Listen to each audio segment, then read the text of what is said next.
Hello future IITians and NITians. तो आज अपन बात करेंगे क्वेश्चन के बारे में जो कि जेईई एडवांस 2024 के लिए काफ़ी ज़्यादा इंपॉर्टेंट क्वेश्चन है। पिछले कुछ साल के ट्रेंड्स अगर अपन देखें तो इस तरीके के क्वेश्चन मैट्रिसेस एंड डिटर्मिनेंट से रिलेटेड काफ़ी पूछे गए हैं, जिसमें यहाँ पे ट्रेस वगैरह का भी यूज़ किया गया। तो इस वजह से ये क्वेश्चन काफ़ी ज़्यादा इंपॉर्टेंट हो जाता है। अब यहाँ पे मैं ये नहीं बोल रहा हूँ कि यही क्वेश्चन बेसिकली यहाँ पे जेईई एडवांस 2024 के पेपर में आएगा, लेकिन इस तरीके के क्वेश्चंस देखने को मिल सकते हैं। अब इस टाइप के क्वेश्चंस को अपन कैसे सॉल्व कर सकते हैं, ये देखो ऑप्शन के फॉर्मेट में भी आ सकता है, मल्टी करेक्ट में भी आ सकता है। मैं इसको यहाँ पे मैट्रिक्स मैच के फॉर्मेट में बनाया, तो अपन इसके एक एक स्टेप को, एक एक पार्ट को सॉल्व करते हुए चलेंगे। जैसे सबसे पहले पार्ट के बारे में अगर मैं बात करूं तो यहाँ पे क्या बोल रहे हैं कि अपने पास ए और बी दो मैट्रिसेस है जो कि 3x3 की मैट्रिक्स है, ठीक है।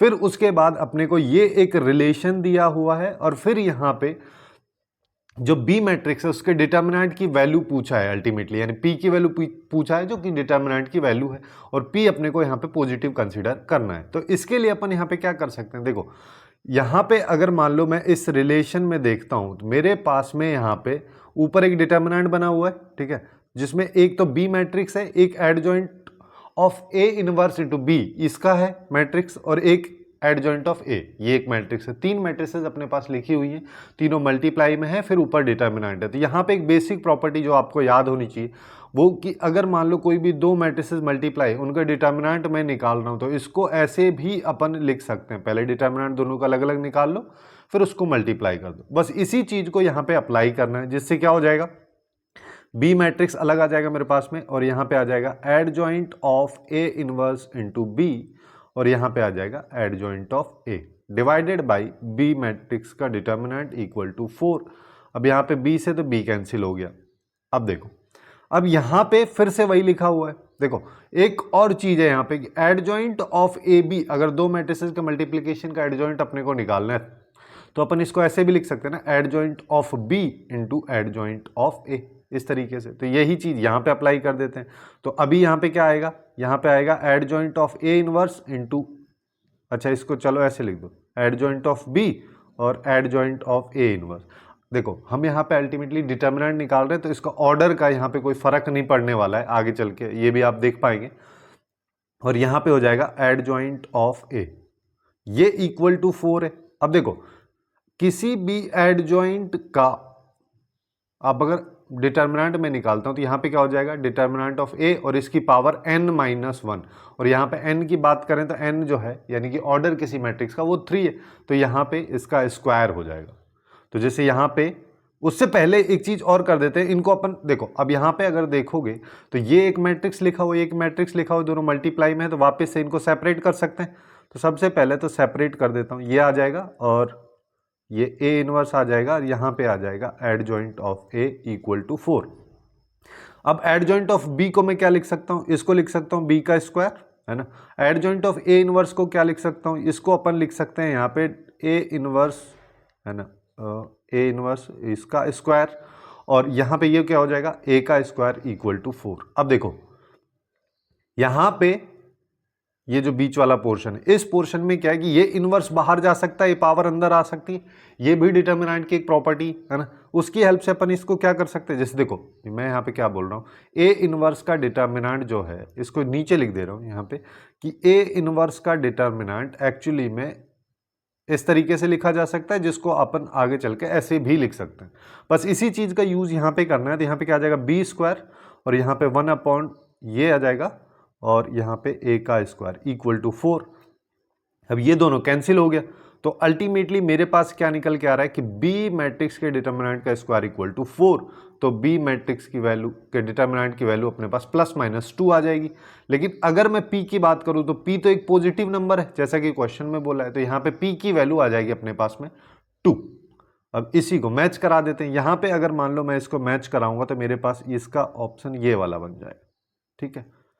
सिमिलरली अब सेकंड वाले कंसेप्ट पे चलते हैं। सेकंड में क्या बोला है, सेकंड टाइप में यहाँ पे बोला है कि वापस से ए और बी दो मैट्रिसेस है, और यहाँ पे इसकी वैल्यू जो है Q के बराबर है, अल्टीमेटली इसी की वैल्यू मेरे को निकालनी है। अब देखो यहाँ पे कुछ चीजें आपको पता होनी चाहिए। पहली चीज यहाँ पे कि अगर मैं एक सेकेंड ना, हाँ, अगर मान लो मैं यहाँ पे किसी भी दो मैट्रिसेस की बात कर रहा हूँ, ए बी माइनस बी है ना, या फिर इसको ऐसे लिख दो कि अगर कोई दो मैट्रिसेस ए बी हैं उसके ट्रेस की अगर अपन बात करें तो ये दोनों चीज़ें बराबर होती हैं। Trace of A B equal to trace of B A होता है। यहाँ से अपन क्या कर सकते हैं, यहाँ से आ जाएगा trace of A B minus, दोनों को लेफ्ट साइड ले आओ। चलो थोड़ा सिंपलेस्ट तरीके में बता देता हूँ कि trace of A B minus trace of B A equal to 0 हो जाएगा। तो यहाँ से क्या आएगा, trace of A B minus trace of B A equal to 0। ये अपने पास में आ रहा है, लेकिन इसका करना क्या है, देखो यहाँ पे अगर मान लो मैं मान लेता हूं कि ए बी माइनस बी ए जो है ये एक्चुअली में मेरे पास एक मैट्रिक्स है, डी बोल दे रहा हूं, कुछ भी बोल सकते हैं। तो अब अपने को क्या बोला है कि trace of D Q divided by, यहां पे आ जाएगा डिटर्मिनेंट ऑफ डी, ये निकालना है। अब ये निकालने के लिए देखो एक तरीका, तो अब यहां पे तो मैट्रिक्स डी है ही नहीं, कैसे उसका क्यूब निकालेंगे, तो इसके लिए सबसे बेस्ट अप्रोच रहेगा कि इसका कैरेक्टरिस्टिक इक्वेशन निकाल लो, है ना। कैरेक्टरिस्टिक इक्वेशन क्या होती है, ए माइनस लैम्बडा इक्वल टू 0, है ना। इसको डायरेक्ट भी अपन निकाल सकते हैं। डायरेक्ट कैसे निकालेंगे, जैसे कोई भी एक मैट्रिक्स है उसका क्यूब माइनस यहां पे क्या होता, यहां पे होता है सम ऑफ डायगोनल एलिमेंट्स, ठीक है। डायरेक्ट अपन निकाल रहे हैं यहाँ पे, फिर यहां पे आ जाएगा डी स्क्वायर, फिर प्लस में यहां पे आएगा sum of cofactors of diagonal element, diagonal elements, ये वैल्यू यहां पे आएगी। इसके साथ में डी आएगा minus determinant of D into I equal to 0, ये होता है ना। अब देखो, अब सीधा सीधा अपन यहां पे निकाल सकते हैं। कैसे निकालेंगे, सबसे पहले तो डी क्यूब आ गया, सम ऑफ डायगोनल एलिमेंट्स, है ना। ये एक्चुअली में ट्रेस को ही तो रिप्रेजेंट करता है। किसी भी मैट्रिक्स का ट्रेस क्या होता है, उसके डायगोनल एलिमेंट्स का सम, ये उसके ट्रेस को रिप्रेजेंट करता है। और इसको अगर देखोगे तो ये किसी भी मैट्रिक्स के एडजॉइंट के ट्रेस को रिप्रेजेंट करता है, ठीक है।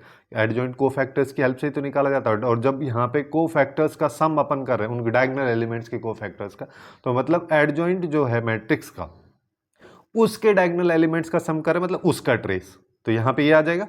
अब देखो मैं यहाँ पे क्या करूँ कि trace of this matrix D, है ना। यहाँ पे जब भी अपन बात कर रहे हैं, चाहे ट्रेस की बात कर लो, ये एक्चुअली में डी आएगा, ठीक है। ट्रेस ऑफ डी की बात कर रहे हैं और यहाँ पे भी एडजॉइंट जो है ये डी मैट्रिक्स का है, तो ये तो डी है, तो यहाँ पे ऐसा बोल सकते हो ना, trace of D equal to 0। इसी रिलेशन का मेरे को यहाँ पे यूज करना है।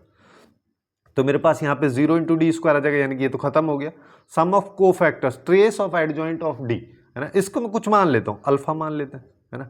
इसके साथ डी लिखा हुआ है minus determinant of D equal to into I equal to 0, ये अपने पास में आ गया। अब इस रिलेशन का यूज अपन ऐसे कर सकते हैं ना भाई, डी क्यू को मैं ऐसा लिख सकता हूँ अल्फा इंटू डी, और यहाँ पे ये प्लस हो जाएगा, plus determinant of D into I, ये हो गया। मेरे को क्या चाहिए, मेरे को क्वेश्चन के अकॉर्डिंग जो वैल्यू निकालनी है वो ये है ना, जिसमें मेरे को डी क्यूब का ट्रेस चाहिए। तो मैं यहाँ पे दोनों साइड ट्रेस ले लेता हूँ, तो ट्रेस ऑफ डी क्यूब मेरे पास क्या आ गया, trace of alpha D plus trace of determinant of D into I, ठीक है। अब देखो एक कांस्टेंट तो बाहर आ जाता है, तो अल्फा यहाँ पे बाहर आ गया, यहाँ पे क्या आएगा, ट्रेस ऑफ डी प्लस यहां से डिटर्मिनेंट ऑफ डी, ये कांस्टेंट वैल्यू है, ये बाहर आ जाएगी, और यहां पे आएगा ट्रेस ऑफ आई, ये आ गया। ट्रेस ऑफ डी की बात करोगे तो ये 0 है, और डिटर्मिनेंट ये अपने को पता ही नहीं, और ट्रेस ऑफ आई यानी कि आइडेंटिटी मैट्रिक्स का ट्रेस 1 0 0 0 1 0 0 0 1, तो इसका ट्रेस तो हमेशा 3 होता है, तो यहां पे क्या आएगा 3 इंटू डिटर्मिनेंट, ये इसकी वैल्यू आ गई। अब देखो, अब जो अपन से पूछा है वो क्या है, अपन से पूछा है 10 into trace of D cube divided by determinant of D, तो ये आ गया 10 into 3 into determinant of D divide by determinant of D. काफी आसानी से सॉल्व हो गया, डी से डी गया, आंसर इज 30।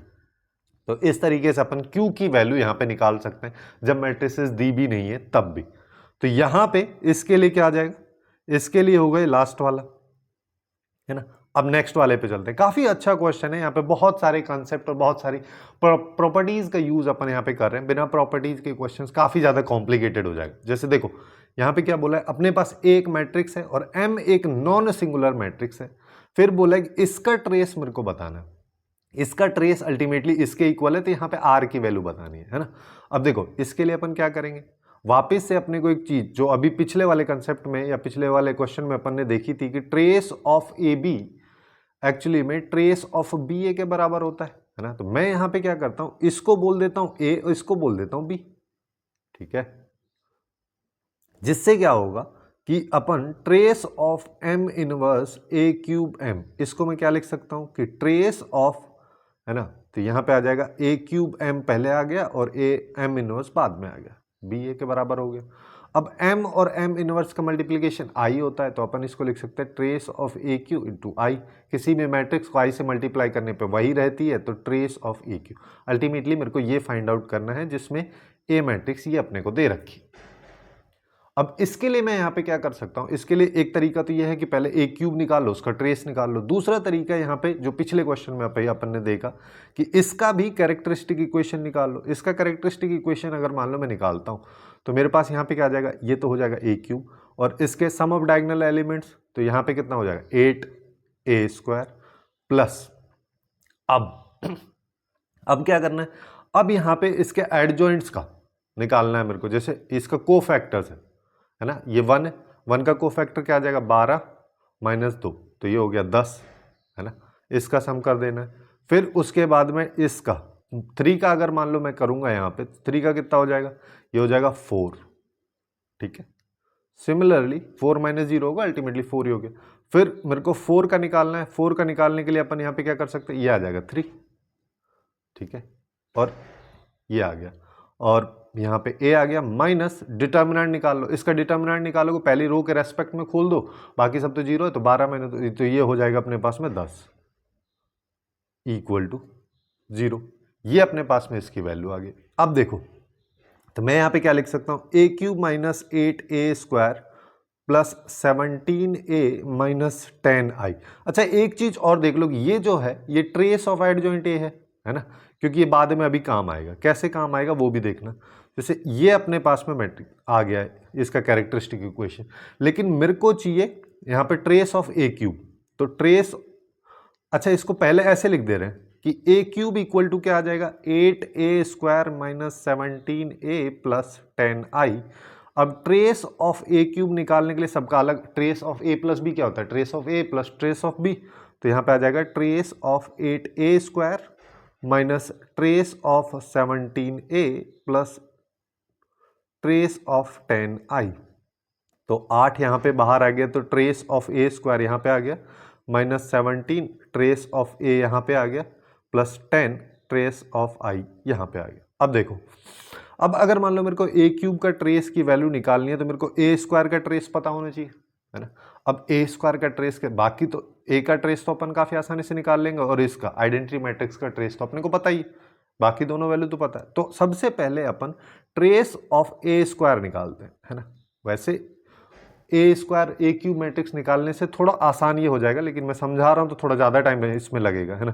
देखो अगर मान लो a² का मेरे को ट्रेस निकालना है, तो जो मेरे पास में कैरेक्टरिस्टिक इक्वेशन है ये वाली, इसको a इनवर्स से दोनों साइड मल्टीप्लाई कर देते हैं। तो लेफ्ट में मेरे पास में क्या है a², राइट साइड की अगर बात करोगे तो अपने पास में आ जाएगा 8a माइनस यहाँ पे आ जाएगा 7, यहाँ पे माइनस 17i, और यहाँ पे आ जाएगा प्लस 10a इनवर्स। ये अपने पास में वैल्यूज आ गई। अब देखो मेरे को ट्रेस चाहिए इसका पहले, तो ये हो जाएगा 8 into trace of a minus 17 into trace of i plus 10 into a inverse को मैं क्या है एक्चुअली में adjoint of a divided by this, ये लिख सकता हूँ, कोई दिक्कत नहीं, क्योंकि इसका ट्रेस मेरे को पता है ना। तो ये यहाँ पे वैल्यू क्या आई 8, और ट्रेस ऑफ a कितना है, ट्रेस ऑफ a की बात करोगे तो ये 8 है माइनस 17 इंटू ये हो गया 3 प्लस 10। अब देखो ए मैट्रिक्स का डिटर्मिनेंट एक कांस्टेंट वैल्यू, कांस्टेंट बाहर आ जाएगा, और इसकी वैल्यू अगर देखोगे तो 10 है ना। तो ये 10, और यहाँ पे आ जाएगा trace of adjoint A. Trace of adjoint A की वैल्यू भी डायरेक्ट अपन यहाँ पे रख सकते हैं, जो है 17, तो यहाँ पे आ गया 17। अब देखो तो ये हो गया 64 माइनस 51 प्लस ये दोनों एक दूसरे कैंसिल कर देंगे, तो ये आया 30, ठीक है। 30 अपने पास में ये वैल्यू आ गई। अब इस इक्वेशन पे आ जाते हैं। इस इक्वेशन के बेसिस पे अपन क्या बोल सकते हैं कि trace of a cube actually में किसके इक्वल है, 8 into trace of a², 8 into trace of a² minus 17 into trace of A, ये आ गया, प्लस और यहाँ पे क्या है 10 इंटू ये 30 हो गया, ठीक है। इसको इन दोनों को ऐड कर दो तो ये कितना हो जाएगा 9 इंटू 30 यानी कि 270 हो गया, और माइनस यहाँ पे कितना आएगा 6 और 13 ये आ गया, तो यहाँ पे बचा 135 270, तो 134 अपने पास में बच रहा है। ये आया इसकी वैल्यू 134 जो है इसकी वैल्यू आ रही है, ठीक है। तो अब मेरे को निकालना क्या है, मेरे को अगर मान लो यहाँ पे एक सेकंड, हाँ यहाँ पे अगर मान लो मैं देखता हूँ तो यहाँ पे मेरे पास में क्या आ रहा है कि 134 एक्चुअली में इक्वल है 2r माइनस 12 के, तो r इक्वल टू क्या हो गया 134 को 12 से ऐड कर दो तो 146 डिवाइड बाई 2 यानी कि यहाँ पे आएगा 73, ये r की वैल्यू आएगी, ठीक है। काफ़ी अच्छा है ना। वैसे अगर मान लो इसको ए स्क्वायर ए क्यूब वगैरह निकालते तो थोड़ा और ज़्यादा लेंथी और कुछ लोगों के लिए कॉम्प्लिकेटेड भी हो सकता है, लेकिन कैरेक्टरिस्टिक इक्वेशन की हेल्प से अपन इसको आसानी से कर सकते हैं। तो यहाँ पे इसका मैच हो जाएगा इसके साथ, 73 आर की वैल्यू यहाँ पे अपने पास में आ गई। अब लास्ट वाले पोर्शन को भी देख लेते हैं। लास्ट वाले पोर्शन में क्या बोल रहा है कि अपने पास दो मैट्रिसेस है, एक है ए जो कि एक स्क्यू सिमेट्रिक मैट्रिक्स है, मतलब A dash equal to minus A, B एक सिमेट्रिक मैट्रिक्स है यानी कि B dash equal to B, ठीक है। और फिर ये दे रखा है ये रिलेशन, यानी कि यहाँ पे बोला है A B minus B A का डैश या transpose equal to A minus B का होल स्क्वायर। अब देखो मैं जब trace of A minus B, sorry trace कहाँ से आ जाएगा यहाँ पे, transpose of A minus B अगर लिखा होता तो इसको अपन A transpose minus B transpose करते हैं, बात दोनों की बराबर, वही चीज मैं यहाँ पे कर देता हूँ। तो यहाँ पे क्या आ जाएगा ए बी एक मैट्रिक्स मान लो, इसका ट्रांसपोज माइनस बी ए का ट्रांसपोज, ये equal to A minus B है। अब ए माइनस बी को अपन ऐसे कर देते हैं ना, A minus B into A minus B, ये इसका होल स्क्वायर का मल्टीप्लीकेशन है ना, इसको A minus B into A minus B के फॉर्मेट में। तो इसको सिंप्लीफाई करोगे तो यहाँ पे आएगा A square plus B square minus A B minus B A, ये अपने पास में इसकी वैल्यू आई।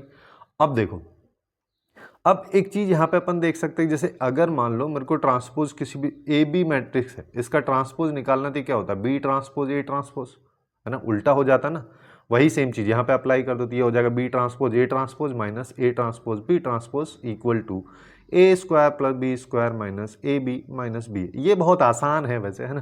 तो यहाँ पे देखो बी ट्रांसपोज की वैल्यू बी के बराबर है, ए ट्रांसपोज की वैल्यू माइनस ए के बराबर, तो ये माइनस बी ए हो जाएगा, ये सिमिलरली प्लस ए बी हो जाएगा, और ये A square plus B square minus A B minus B A हो जाएगा।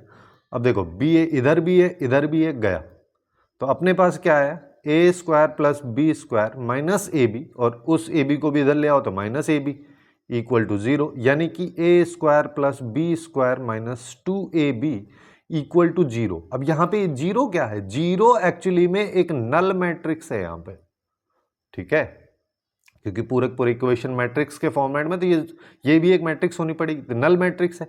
अब मेरे को इसका डिटर्मिनेंट लेना है तो यहाँ पे भी ले लो, नल मैट्रिक्स का डिटर्मिनेंट 0 हो गया तो s की वैल्यू अपने पास 0 निकल के आ गई, जिसका मतलब यहाँ पे जो कॉम्बिनेशन अपना बन रहा है इसका लास्ट वाले के साथ में बनेगा। तो कुछ इस तरीके से ही मैट्रिसेस एंड डिटर्मिनेंट से रिलेटेड इस क्वेश्चन को अपन काफ़ी इजीली सॉल्व कर सकते हैं। ये क्वेश्चन वैसे देखा जाए तो जेईई एडवांस 2024 के लिए काफ़ी इंपॉर्टेंट है, जैसा कि मैंने पहले बताया, क्योंकि पिछले कुछ ईयर्स के ट्रेंड्स में इस तरीके के क्वेश्चंस जनरली देखे ही गए हैं। और यहाँ पे लास्ट ईयर की बात करें 2023 की, तो ट्रेस से रिलेटेड एक क्वेश्चन आया भी था जो कि मल्टी करेक्ट ऑप्शंस में दिया हुआ था। तो इस तरीके के क्वेश्चंस की पॉसिबिलिटी अभी रिसेंटली बन रही है। तो आज के लिए बस इतना ही। Hopefully you guys find it useful, and if you find it useful then please do like share and subscribe.